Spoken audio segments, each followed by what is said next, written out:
What's up, guys? Thanks for tuning in to another episode of Backyard Motorsport. Wanted to do a little update today on the EK Civic. I know I haven't had it on the channel for a while. She's still going, and today I fixed some exhaust leaks on my old exhaust manifold. So I kind of want to talk to you guys about brazing. If you do have any cast iron exhaust leaks on your Honda, brazing with brass could be a great option for you. Now I can already hear the comments right now. You can weld it with stainless rod, at least from what I've heard.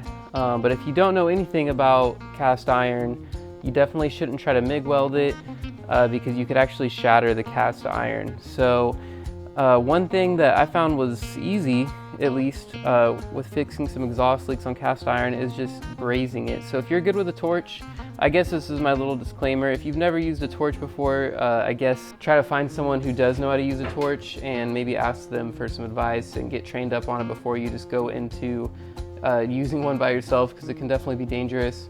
Definitely want to wear some sort of dark sunglasses at least, or something like that to protect your eyes. But anyways, so if you do have some torch experience, I would definitely suggest brazing with brass. I've seen it used on exhaust manifolds before, and it works really great. And it's not that difficult to do. This was not done by me, so my grandpa actually did most of the brazing on here. But I feel like if you can get an old guy who's been doing automotive stuff for a long time to show you something, then that's just a win in your automotive career, in my opinion. But I finished some of the other stuff down here. Basically, the idea is you will take the torch and heat up your manifolds or any cast iron that you're working with to the melting point of the brass to get it to stick. And you do want to clean it off beforehand. So you will heat up the exhaust manifold, and you'll use the stick of brass and basically lay that over wherever your cracks are at. And even if you miss where the crack is actually at, you can actually reheat the brass, as long as you again warm up the manifold to the same heating point and move it over. And even heating up the brass a couple times, it'll soak into the cracks.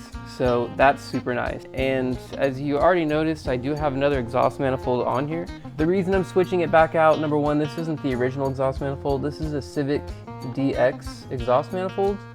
And so I didn't want to use this anymore, mainly because it just got me by. And this is just a 4-to-1 exhaust manifold off of a DX. If you can see on this one right here, this is more of a 4-to-2-to-1, so a little bit better flow.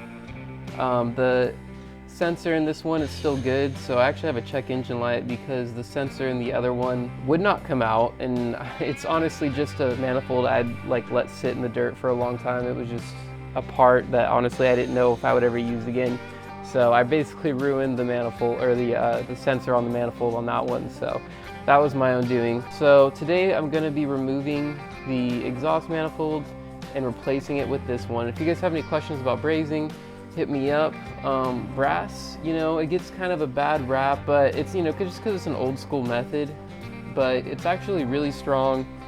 I've seen family members actually braze hooks to cars and pull them out using brass. So it's really strong. Unless your manifold is glowing red most of the time when you're driving, it's not going to melt off, because I basically had this thing glowing in order to get the brass to melt onto the cracks. So really strong stuff, and I know it's not the prettiest, but it's okay because that's why I have a cover, so not that big of a deal. I'm super stoked to get this back on the car, so let's get to it. Alright, so I've actually done a video where I put this manifold on here when I originally had the exhaust leaks, but if you haven't seen that, basically what I like to do is get these two 10mm bolts out just so you can get the AC condenser to lean forward as far as possible to give you the most amount of room to get this thing off. Okay, so next I'm going to remove these 12mm bolts off of the exhaust manifold and just let it hang for a second.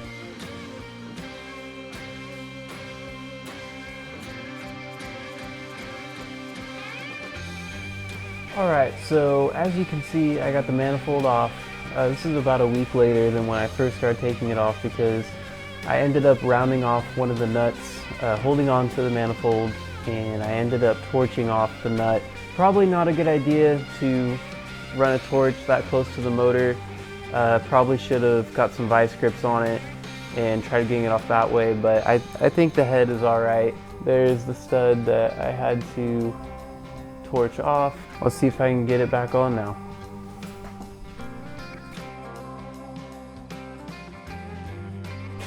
Got some new studs. I don't know how good these are, but I've at least heard the name, so. All right, so as you can see, the manifold is back on there. And I'm gonna do what I should have done last time and put some anti-seize on all of these nuts. If you want a more detailed video on how to get your exhaust manifold off, I did a video on that and I can link that down into the description. But now I'm gonna go ahead and finish putting this thing on. All right, I'm gonna go ahead and torque these down. This is in the other video, but just in case, torque these down to 23 foot-pounds. I did read the manual for that, so that is correct if you are doing a manifold on one of these cars. I like to do 16 pounds first to snug everything up, and I go from center out like you would do a head gasket, and from there, after I do about 16, 15 pounds, then I will bump up to 23 and it will be tightened to spec.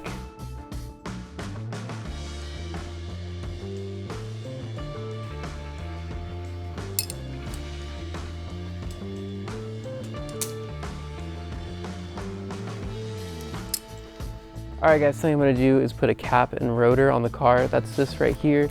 It's on top of your distributor, or some people call it the dizzy, and that's an easy thing to change. That is, you know, some maintenance that your car needs, because when this spins right here, the distributor, all the electricity going to your plugs, as you can see the wires are running right to the back of this cap. All of that's going through there. So if you don't have a good contact point between your rotor and your distributor cap, then your engine isn't going to run near as well.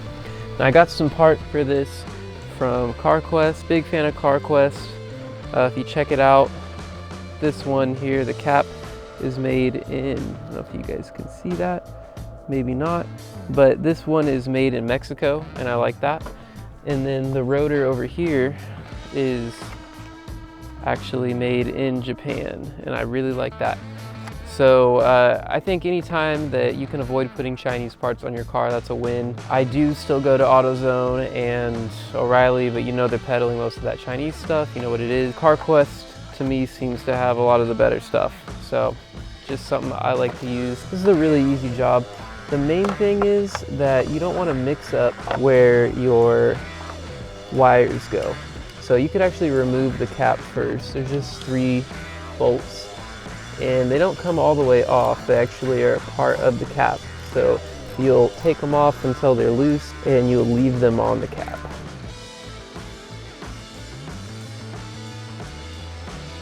Alright, so I got the cap off now, and like I said, no reason to take off the wires just yet. At least this is the way I like to do it.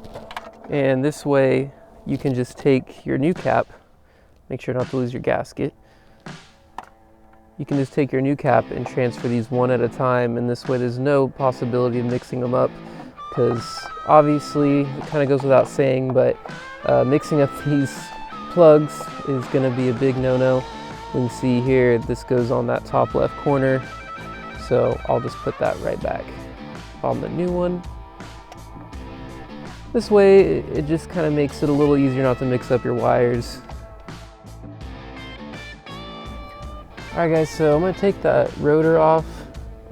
It is that screw right here. If you can't get it off, maybe spin your engine over a couple times. This screw can get extremely tight, so just make sure that you're getting a screwdriver that fits it well, because that could be really annoying. I've had it to where I could not get the screw to come off. I strip it, then you gotta just break this rotor off and maybe grind a flat blade style screw there for yourself, but you don't want to be there. So luckily this one has came off. And a lot of people, when their car isn't running right, they think, well, let me swap the spark plugs. But if you think about it, it's just as critical for all this stuff to be working well in order for your spark plugs to work. Here's my new rotor on the left. See if I can get that in the light for you guys. See that? Rotor looks nice and clean, not messed up. Here's my old one. Now hopefully you guys can see that. There's definitely a lot of blackening on that. It looks definitely super worn out, right? Does that look right to you? Now I have seen cars at car shows that I've been to recently where they just eliminate all of this cap and rotor business and they have actual coil packs in their car, which is a more modern style way to do this. So if you are working on a different car, you may not have a cap and rotor setup. Chances are if you're watching this, you have a car like one of these, you're into old Hondas, and unless someone modified it, then you've got a cap and rotor setup like this, which there's nothing wrong with them. They work good. Just some simple maintenance to keep them going. Anything that's a moving part, you know, it's gonna wear down, so you gotta make sure that you're keeping that stuff fresh. Alright guys, so I guess just to round off this video, now that I've got this manifold back on and I've got my cap and rotor replaced, my distributor, just to clean up the engine bay a little more, because I was really happy with the way that this cleaned up the engine bay, having that covered and painted, not looking so rusty. I'm gonna go ahead and clean up these brackets on my radiator right here and my condenser manifold. So let's go and get to it.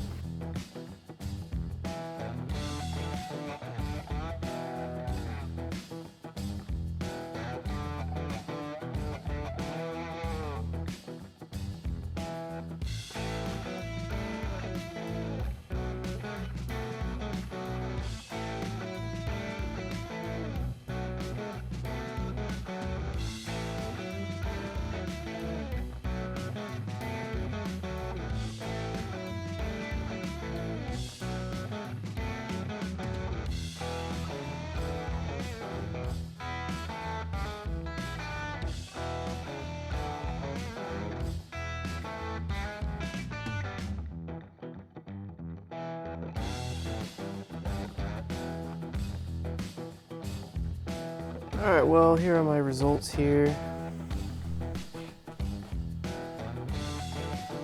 Cleaned up pretty nice. There's the radiator one.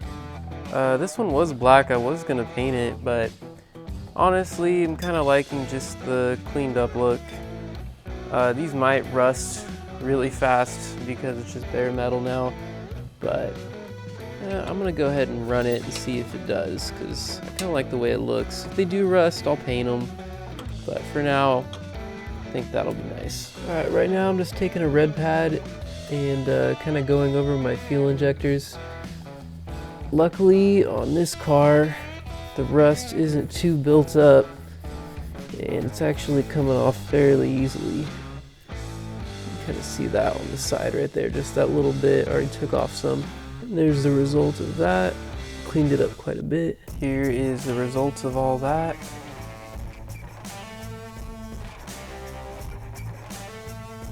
Those cleaned up really nice, those brackets.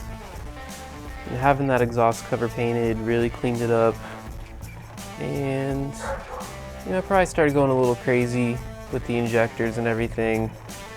I even started messing with some of my AC lines. And the hose clamp right here was just rusted. I definitely don't suggest getting after the Dremel while the hose is still on there. I was very careful, I got lucky, but I didn't feel like draining a bunch of coolant out right now, so there she is. Alright guys, thank you for watching, and I'll see you in the next one.